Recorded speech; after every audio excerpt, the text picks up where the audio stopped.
নিজের মায়ের কেয়ার করতে গিয়ে, যত্ন করতে গিয়ে নিজের সন্তানের মায়ের কেয়ার যত্ন করা ভুলে যায় যে সকল পুরুষ মানুষগুলো, তাদের শেষ বয়সে গিয়েও অনেক কষ্ট সহ্য করতে হয়। কারণ তার হাত ধরে যেই মহিলাটি এসেছে, যেই মানুষটি তার হাত ধরে এসেছে, তার সন্তানকে মানুষ করছে, তার সন্তানদেরকে মানুষ করছে, সে তার সন্তানের মাকে সম্মান করতে জানে না। নিজের মাকে সম্মান করছে, খুব ভালো কথা, অবশ্যই সম্মান করা উচিত। মাও তোমাকে অনেক আদরে, যত্নে, কষ্টে, সুবিধা অসুবিধায় অনেক কষ্টে সৃষ্টে বড় করেছে। কিন্তু তাই বলে তোমার সন্তানের মাকে তুমি ভুলে যাবে? এটা কোন দেশি নিয়ম? আজকে এই যে ভিডিওগুলো ভাইরাল হয়, এই যে মারা কি করে মানুষ পারে এইভাবে একটা মানুষের উপর অত্যাচার করতে, তাও আবার সন্তানের সামনে? কি করে, কতটা নিচু মানসিকতা হলে এইরকম কাজগুলো করতে পারে? আমি ভিডিওটা দেখার পর অনেকক্ষণ চুপচাপ হয়ে গেছিলাম, কাঁদছিলাম, আমি পারছিলাম না নিতে, যে একটা মানুষ কিভাবে পারে তার সন্তানের সামনে, তার সন্তানের মায়ের গায়ে হাত তুলতে, নিজের মাকে রেসপেক্ট করার জন্য। আমি ভাবি, আজকে তুমি তোমার মাকে রেসপেক্ট করার জন্য তাদের মাকে তুমি মারছো তাদের সামনে। এটা কি ধরনের মাকে রেসপেক্ট করা, কি ধরনের মাকে সম্মান জানানো? আদৌ এটা মাকে সম্মান জানানো, না নিজের পৈশাচিক চাহিদা পূরণ করা? কয়েকটা ভিডিও দেখলাম আমি এরকম, প্রত্যেকটা থেকে আমি ক্লিপ নিতে পারিনি।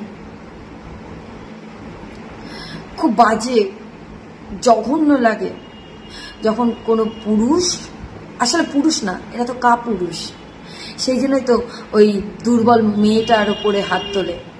আজকে যখনই মেয়েটা একটা হাতে জুতো ধরবে, তখন ওই ওই কাপুরুষ ড্যাশের বাচ্চাগুলো সোজা হয়ে যাবে। এদেরকে যখন এদের বয়স হবে, তখন এদের পাশে কেউ থাকবে না, কেউ না। আমি কোনো মাকে দোষাতে চাই না, পৃথিবীর কোনো মাকে আমি দোষাতে চাই না। মায়েরা প্রত্যেকটা সন্তানের প্রতি পসেসিভ হয় প্রচুর পরিমাণে। তারা ভাবে তাদের সন্তানকে কেউ কেড়ে নিয়েছে। আমি কোনো মাকে দোষাতে চাইছি না, দোষটা তোমাদের। কারণ তোমরা মা আর ওয়াইফের মধ্যে মেনটেন করতে পারো না, অক্ষমতাটা তোমাদের, দোষটা মায়েদের নয়।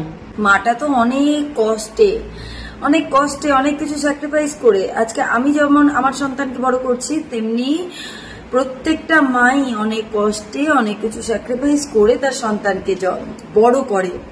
তার সন্তানকে বড় করার জন্য সে অনেক স্যাক্রিফাইস করে। এমনটা নয় যে আমি স্যাক্রিফাইস করছি আমার সন্তানের জন্য, কিন্তু আমার শাশুড়ি মা স্যাক্রিফাইস করেনি তার সন্তানের জন্য, এমনটা হতেই পারে না। সেখানে সামঞ্জস্যতা তৈরি রাখতে হয় হাজবেন্ডটাকে। এবার কিছু কিছু হাজবেন্ড আছে বাইরে কিছু সম্পর্ক বজায় রাখার জন্য নিজের ওয়াইফের গায়ে হাত দেয়, তাদেরকেও মাথায় রাখা উচিত যে আজকে যেই ওয়াইফটাকে তুমি মেরে খুশি হচ্ছ, কালকে এই ওয়াইফের হাতের তোলা খাবারটাই তোমার খেতে হবে। ওই বাইরের কেউ আসবে না তোমাকে খাওয়াতে, তোমার সেবা করতে। যখন বিছানা থেকে উঠতে পারবে না, তখন কেউ আসবে না।